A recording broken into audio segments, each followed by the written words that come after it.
नमस्कार दोस्तों। अभी आपने देखा होगा इंडिया का जो लेबर कोड है वो रिफॉर्म हुआ है। अभी इससे पहले क्या था, 29 चीज़ें थी जो कोड्स होते हैं, लेकिन अभी नवंबर में वो सिर्फ 4 कोड कर दिए गए हैं, सो दैट ज़्यादा कॉम्प्लिकेशन ना रहे।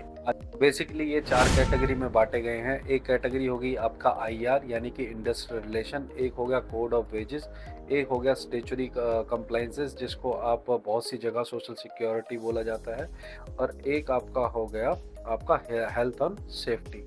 अब इसका वन बाय वन करके हम एक बार डिटेल में समझ लेते हैं कि इनमें क्या किया है। जैसे कि मैं अगर आईआर की बात करूं, आईआर में क्या है कि गाइस पहले क्या होता था कि अगर कोई भी कंपनी किसी भी एम्प्लॉय को अगर निकाल रही है, ठीक है, तो उसको ना सरकार को इंटीमेट करना पड़ता था कि हम इतने लोगों को निकाल रहे हैं। ये पहले जो था वो 100 था, इसका जो थ्रेशोल्ड था वो 100 था। अब वो 300 कर दिया गया है।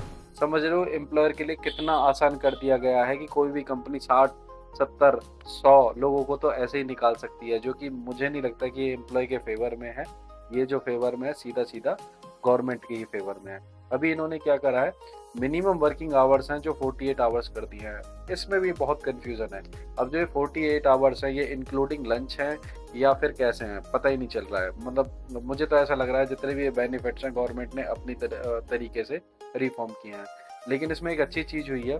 पहले क्या था, जो फीमेल वर्कर होती हैं इनको रात में काम करना ज़्यादा अलाउड नहीं था। अब क्या है कि अगर ये चाहें अपने कंसेंट फॉर्म के थ्रू ये अब काम रात में कर सकती हैं, लेकिन मेक श्योर इनकी कुछ सेफ्टी हैं जो एम्प्लॉयर को प्रोवाइड करानी पड़ेंगी। वो सेफ्टी क्या होगी, जैसे कि पिक एंड ड्रॉप देना पड़ेगा, और भी बहुत सारी चीज़ हैं जो कि इसमें आती हैं। ठीक है। इसमें एक नई चीज़ और इंट्रोड्यूस हुई है, वो क्या है, जो कि पहले के जो वर्कर थे वो अगर उनके साथ कुछ गलत हो रहा है तो वो स्ट्राइक कर सकते थे मिलके। लेकिन अब क्या है, अब ये कर दिया गया है कि उनको प्रेयर नोटिस देना पड़ेगा एटलीस्ट 60 दिन पहले कंसर्न डिपार्टमेंट को। और उसके अलावा एक चीज़ और कर दी गई है कि इसमें भी 51% के जो लोग हैं उनकी सहमति चाहिए तो ही स्ट्राइक की जा सकती है, अदरवाइज नहीं की जा सकती। इसमें एक और चेंजेस किया गया है, जैसे कि वो पर्सनली मेरे को बहुत अच्छा लगा कि साल में बहुत सारी रिटर्न जाती हैं, इतनी रिटर्न जाती हैं कंपनी और फैक्ट्री और शॉप एस्टेब्लिशमेंट के अंडर में कि उन्हें याद करना बहुत मुश्किल है। लेकिन अभी क्या है, इन्होंने बहुत कम रिटर्न कर दी है, बहुत ही उसको सिंप्लीफाई कर दिया है। तो ये वाली जो चीज़ है मोटी मोटी मैंने आईआर में कवर कर दी है। अब इसके अलावा दूसरी चीज़ में चलते हैं, कोड ऑफ वेजेस में। कोड ऑफ वेजेस में इन्होंने क्या कर दिया है कि अभी ये बोल रहे हैं कि जो मिनिमम वेजेस है वो अब हर किसी को देनी पड़ेगी। मिनिमम वेजेस बोलते हैं तो मतलब समझो कि हर किसी स्टेट में अलग अलग मिनिमम वेजेस मेंटेन होती है। अगर दिल्ली है, हरियाणा है, राजस्थान है, इन सब में अलग अलग मिनिमम वेजेस है। लेकिन जो गिग वर्कर होते हैं, अब गिग वर्कर कौन होते हैं, ये होते हैं लाइक जैसे कि आपने देखा होगा जो एग्रीगेटर पे काम करते हैं, लाइक स्विगी, जोमेटो, और भी बहुत सारे हैं। इनको क्या है, अपनी मर्जी से वर्करों को सैलरी दे दी जाती थी।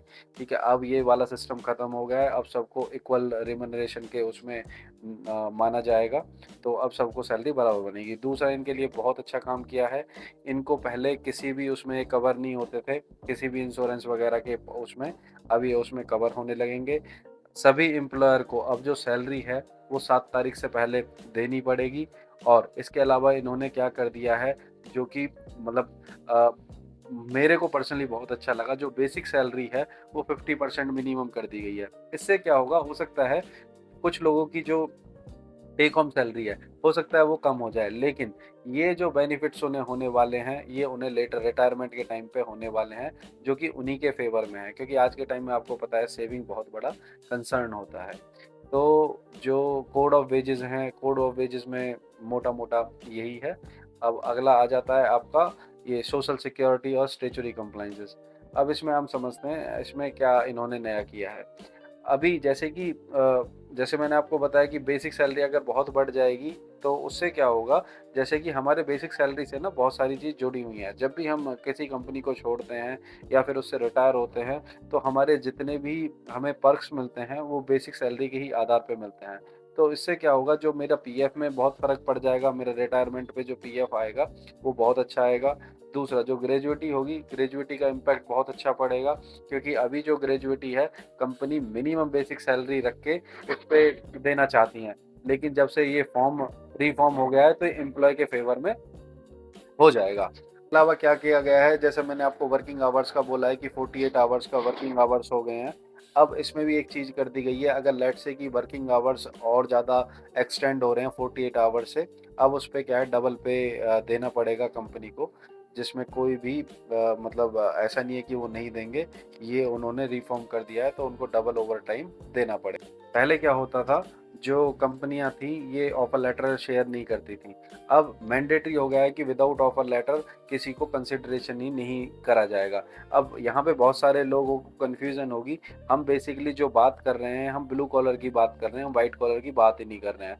ब्लू कॉलर में सबको पता है, व्हाइट कॉलर में सबको पता है कि जो विदाउट ऑफर लेटर कोई ज्वाइन नहीं करता, लेकिन उसके अलावा भी एक टर्म होती है जो कि इंडिया की 87% जो जनता है वो ब्लू कॉलर में ही काम करती है। तो ये वाली जो चीज़ है वो उनके लिए वो करी गई है। इसमें एक और चीज़ बहुत अच्छी हुई है, पहले क्या था कि जो ग्रेजुएटी का जो अमाउंट था वो यूजुअली कंसीडर किया जाता था 5 साल की कंटिन्यूएशन सर्विस पे। लेकिन इस वाले जो चेंजेस हैं इनमें ये 1 साल पे कर दिया गया है। लेकिन मैं आपको बता देता हूँ ये भी मुझे नहीं लगता कि ज़्यादा चल पाएगा, क्योंकि इंडिया में ना बहुत जुगाड़ चलते हैं। अब ये लोग क्या करेंगे, जैसे यूजुअली कॉन्ट्रैक्टर मैन पावर को हायर करते हैं, उसमें जो इन्होंने 1 ईयर का वो दिया है, मतलब कि 1 ईयर के बाद एलिजिबल हो जाएंगे, वो 1 ईयर से पहले ही उसकी जो सर्विस है उसे ट्रांसफ़र करके दूसरे में कर देंगे। इसके अलावा जो हेल्थ एंड सेफ्टी का है, इसके लिए मतलब कंपनियों ने क्या करना स्टार्ट, मतलब इसमें क्या एक नई चीज़ आई है कि सभी को हेल्थ चेकअप देना पड़ेगा, सभी एम्प्लॉय को, जो कि साल में 1 बार होगा। और इसके अलावा जो सेफ्टी से रिलेटेड और भी चीज़ हैं, जैसे कि मैंने आपको बताया कि जो वुमेन वर्कर होते हैं उनके लिए एक अलग से मतलब उनको ये आपको फैसिलिटी देनी पड़ेंगी, जिससे कि वो अपने घर पे इजीली जा सकें। इसके अलावा एक सेफ्टी के रिगार्डिंग कमेटी बैठाई बनाई जाएगी हर किसी कंपनी में, जिसमें कुछ वर्कर होंगे, कुछ मैनेजमेंट के लोग होंगे, उनके ही आधारित पे बहुत सारी चीज़ों के डिसीजन लिए जाएंगे। तो गाइस बेसिकली मोटा मोटा यही है जो कि नए कोड्स रिफॉर्म हुए हैं। बाकी इसके अलावा अगर आपको कोई और जानकारी चाहिए जिस पे हम वीडियो बना सकें, आप कमेंट में डाल सकते हैं। और जो ये रिफॉर्म हुए हैं सारे, मैं इनका एक पीडीएफ ऑफिशियली साइट से डिस्क्रिप्शन में दे दूंगा, अगर आपको चाहिए तो आप रेफरेंस में उसको यूज़ कर सकते हैं।